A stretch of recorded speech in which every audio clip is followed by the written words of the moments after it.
নমস্কার, আমি জ্যোতিষ সম্রাট বিনয় শাস্ত্রী। আশা করি ঈশ্বরের কৃপায় আপনারা ভালোই আছেন। আজকে আমার ভিডিওর আলোচ্য বিষয় বৃশ্চিক রাশি এবং লগ্নের উপর গোচরে রবির গোচর ফল। রবি এতদিন পর্যন্ত অর্থাৎ পয়লা বৈশাখের আগে, তার মানে আগামীকাল পয়লা বৈশাখ, আবার 15ই এপ্রিল 2026 রবি যাচ্ছে মীন রাশি থেকে মেষ রাশিতে। এই মেষ রাশি 10 ডিগ্রি পর্যন্ত রবির তুঙ্গক্ষেত্র। তাহলে এই রবি তার তুঙ্গক্ষেত্রে থেকে বৃশ্চিক রাশি বা লগ্নের জাতক জাতিকাদের উপর কীরূপ প্রভাব বিস্তার করবে। প্রথমেই বলি, এই বৃশ্চিক রাশি বা লগ্ন সাপেক্ষে রবি হচ্ছে দশমপতি। আবার রবি হচ্ছে, আপনারা সবাই জানেন যে মান, যশ, খ্যাতি, প্রতিপত্তি, যে কোনো পদের শীর্ষস্থানীয় কোনো অ্যাডমিনিস্ট্রেটিভ ডিপার্টমেন্টের হাই পোস্ট, এইগুলোকে রবি ইঙ্গিত করে বা ইন্ডিকেট করে। তাহলে এই রবি দশমপতি, তাহলে কর্মের অধিপতি। আমাদের জেনারেলি কর্মের কারকগ্রহ শনিদেব, কিন্তু রবিও বটে। তাছাড়া এই বৃশ্চিক রাশি বা লগ্ন সাপেক্ষ রবি, তাহলে এই রবি কী হবে না, দশমপতি হয়ে তার ষষ্ঠ স্থানে বসে আছে। ষষ্ঠ থেকে আমরা যে বিচার করি মূলত কম্পিটিটিভ এক্সাম, চাকরির পরীক্ষা বা যে কোনো ধরনের কম্পিটিশন। তাহলে এই কম্পিটিশন পরীক্ষায় অবশ্যই এই জাতকরা সাকসেস হবে। যারা কম্পিটিশন পরীক্ষা দিচ্ছে চাকরি পাওয়ার জন্য, তাদের পক্ষে বিশাল জায়গা, দারুণ সম্ভাবনা চাকরি পাওয়া। যদি এই সময়ে আপনার দশা পারমিট করে, অর্থাৎ দশা অন্তর্দশায় যদি চাকরির যোগ থেকে থাকে, তাহলে আপনি নিশ্চিত চাকরি পাবেন। সেটা হতে পারে সরকারি চাকরি, হতে পারে বেসরকারি চাকরি। তবে সরকারি চাকরির কারকগ্রহ কিন্তু রবি। এবার আমাদের দেশে চাকরির ক্রাইসিস, সেটা অন্য ব্যাপার, সেটা মানডেন অ্যাস্ট্রোলজি। কারণ যদি চাকরি বলে দেশে কিছু না থাকে, তাহলে চাকরির যোগ থাকলেও তো চাকরি হবে না। সুতরাং এখানে আপনার চাকরির যোগ ইন্ডিকেট করছে অনেকেই এই সময়ে চাকরি পাবেন। আবার কি হবে না, যারা চাকরি অলরেডি করছেন তাদের কিন্তু প্রমোশনের যোগ। যারা অ্যাডমিনিস্ট্রেটিভ ডিপার্টমেন্টে চাকরি করছেন তাদের কিন্তু যথেষ্ট দায়বদ্ধতা থাকবে এবং মান, যশ, খ্যাতি, প্রতিপত্তি এইগুলো কিন্তু এই সময় বাড়বে। এই রবি দশমপতি বোঝা যায় ষষ্ঠ স্থানে। তাহলে ষষ্ঠ থেকে আর কি বিচার হয়? আমাদের শরীরের বিচার হয়, রোগ। তাছাড়া এই ষষ্ঠ স্থান থেকে ষড়রিপুর বিচার হয়। তার দশমপতি বলবান অবস্থায় যদি এই ষষ্ঠ স্থানে গিয়ে বসে, তাহলে কী হবে, ষষ্ঠের নেগেটিভিটিকে দূর করবে। তার মানে কি, রোগ থেকে অনেকেই পরিত্রাণ পাবেন। যারা বয়স্ক লোক এই বৃশ্চিক রাশি বা লগ্নের, তারা অনেক রোগ থেকে মুক্তি, অনেক রোগ থেকে অনেকটা রিলিফ এইগুলো পাবেন। কারণ রবি হচ্ছে ডাক্তার, রবি হচ্ছে ইমিউনিটির কারক গ্রহ, রবি শরীরের যত্ন, রবি রক্ত, রবি হার্ট, রবি ব্রেন। তাহলে এই জায়গাগুলো আমাদের সুস্থ থাকবে। বা এই ধরনের রোগে যদি কেউ ভুগে থাকেন, তাহলে অবশ্যই রিলিফ পাবেন। যারা মেডিকেল পেশায় আছেন, কারণ রবি আমি বলেছি ডাক্তার, এই মেডিকেল পেশায়, সেটা ডাক্তার হতে পারে, নার্স হতে পারে, বা ওষুধের দোকান হতে পারে, হোয়াট এভার, যাই হোক, রিগার্ডিং মানে মেডিকেল, অবশ্যই তাদের ডেভেলপ হবে। তাদের ব্যবসা করলে ব্যবসায় ডেভেলপমেন্ট হবে, তবে চাকরির ডেভেলপমেন্ট বেশি হবে। কখনো কখনো পেটের সমস্যায় অনেকেই ভুগে থাকেন, তারাও অনেকটা এই সময়ে রিলিফ পাবেন। যদি লোন থেকে থাকে, তাহলে লোনও কিন্তু অনেকটা আপনাদের শোধ হয়ে যাবে। এইগুলো কিন্তু সব পাবে এই রবি। শত্রুর ঝামেলা, কোর্ট কাছারি, মামলা মকদ্দমা, এই রকম ধরনের যাদের আছে আর কি, তারা অবশ্যই মামলা মকদ্দমা থেকে মুক্তি পাবেন, বা সেখানে আপনি একটা অ্যাডভান্টেজ পাবেন। কারণ রবি হচ্ছে সরকার। এখন রাজনীতির প্রভাব চলছে খুব বেশি, সামনেই ভোট। ফলে এই বৃশ্চিক রাশি বা লগ্নের জাতক জাতিকা যারা, তাদের কিন্তু রাজনীতি ডেভেলপমেন্ট হবে। কারণ রবি মানে তো রাজা, রবি মানে শাসক। তা রাজনীতি যে পাস করবে তারা তো শাসকই হবে।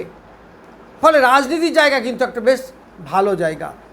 এই রবি লয়ার, ফলে ল নিয়ে যারা ব্যবসা করেন, আইনি পেশায় যারা আছেন, তাদের কিন্তু যথেষ্ট ডেভেলপমেন্ট এই সময়ে হবে।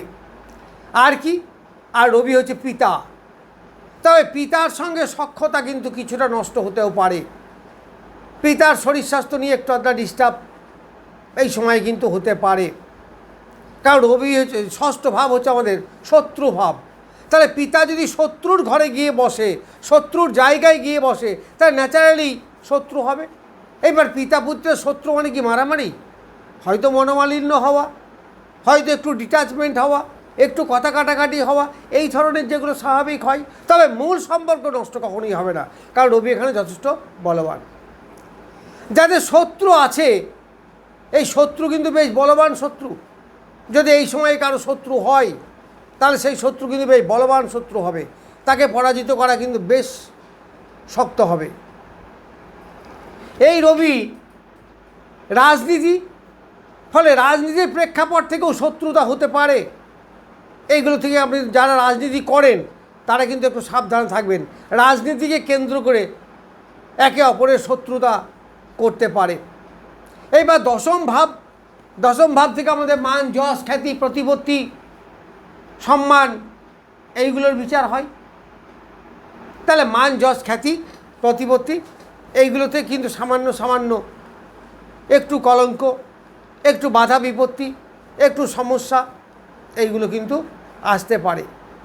এই দশম স্থান থেকে আমাদের পিতার সম্পত্তি বিচার করা হয়। দেখুন না, নবম যদি আমার পিতার ঘর হয়, তাহলে তার দ্বিতীয় স্থান, তাহলে পিতার স্থান, পিতার অর্থের স্থান।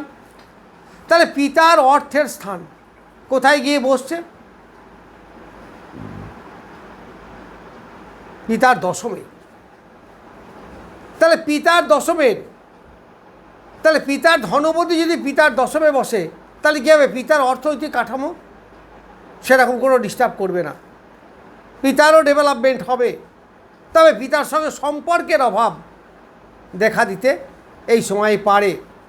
যারা চাকরি করেন, ঊর্ধ্বতন কর্তৃপক্ষের সঙ্গে একটু হলেও মতান্তর হবে, মানে সম্পর্কের জায়গাটা আমি বলতে চাইছি খুব একটা ভালো হবে না। এই ষষ্ঠ স্থানে রবি, রবিকে আমরা অশুভ গ্রহ বলি, কিন্তু সত্যিই কি তাই? না, রবি সবসময় অশুভ গ্রহ নয়, এবং বেশিরভাগ ক্ষেত্রেই নাই। তা রবির তেজ তো অনেকে সহ্য করতে পারে না, সেই ক্ষেত্রে রবির সঙ্গে অনেকের অ্যাডজাস্টমেন্ট হয় না। ওই জন্য রবির কারণে অনেক গ্রহ দগ্ধ হয়ে যায়। এই বৃশ্চিক রাশি বা লগ্নের লগ্নপতি মঙ্গল,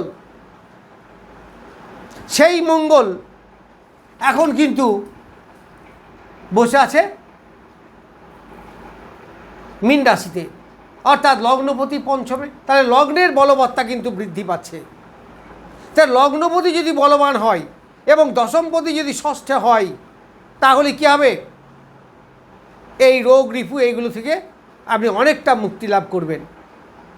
এইবার ষষ্ঠপতি সেও মঙ্গল, এই বৃশ্চিক রাশি বা লগ্ন সাপেক্ষে সে ষষ্ঠের দ্বাদশে বসে আছে। এখানে কিন্তু একটু ডিস্টার্ব করবে। এই মঙ্গল বৃশ্চিক রাশি বা লগ্ন সাপেক্ষে লগ্নপতি এবং ষষ্ঠপতি। তাহলে রবি আমাদের শরীরকে ইন্ডিকেট করে, শরীর স্বাস্থ্য এইগুলোকে ইন্ডিকেট করে। এই রবি যদি ষষ্ঠে বসে থাকে, তাহলে শরীরে ডিস্টার্ব একটু করতেই পারে, এটাই স্বাভাবিক।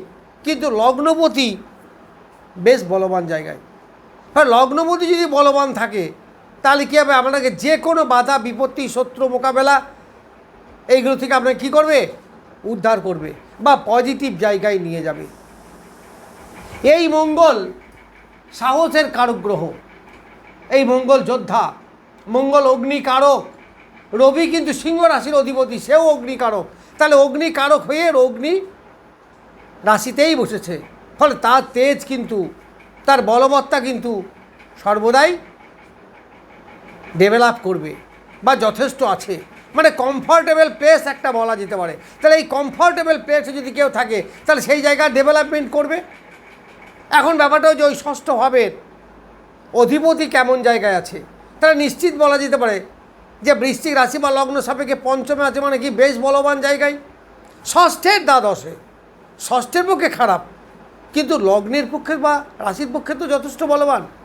তাহলে লগ্ন যদি বলবান হয়, রাশি যদি বলবান হয়, তাহলে নিশ্চিতভাবে এই মঙ্গল, এই রবি এই মেষ রাশিতে বসে থেকে ডেভেলপমেন্ট করবে।